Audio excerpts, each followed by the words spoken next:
කාඩ අපි ඩාන්සිං ගණන් ගන්නෙම නෑ මත් මියසික් සිදුරන් කියන්න වැ මොකර අර කලින් කතාරවාගේ කරන්න ඕනන ඉති මියසික් කරේ ඉතින්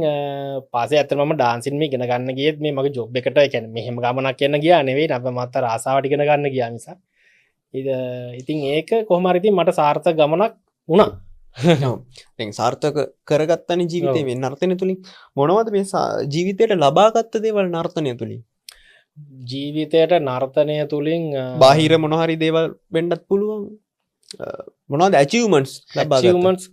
ලගදිම ගත්ත එක මගේ වාහනේ තියෙනවා නර්තනය ඒක නර්තනයටම තමයි ක්‍රඩිට් එක දෙන්න ම ලගදි වාහනයක් ගත් මගේ දැන්තින වාහනයට අමතර ඒක තමයි මට ඉතින් නර්තනෙන් ඩාන්සින් උගන්නලම ගත්ත ලොකුම ඇචිවමන්ට් එක මට පෙන්න්න පුළුවන් ඊට අමතරව පේජ්ජකති මට ලැබෙන ආදරය ඉතින් ඒක වීඩියෝස් දැබ් මම ගොඩක් සමල්ලාට කෝල් කරලා කියනවා මේ වීඩියෝස් බැලවා ඒ සමාට ඒක ඒන සතුට මට මීට වඩා සමාලාට සතුට මිල කරන්න බැද මේ වාහන මිල කරන්න පුළුවන් මෙන්න මෙච්චර කියලා අර එන්න ඒවා කමෙන්ට්ස් කෝල් කරලා කියනවා මේම මම වීඩියෝස් දාගෙන ඩාන්ස් කරනවා ගෙදරිදං දැ මෙච්චර බරාඩු ලදින සමාරද ඒකම කරනට වකවට්සුත් මගේ ටිකක් තියෙනවා එන ක්‍රෙඩිට් එක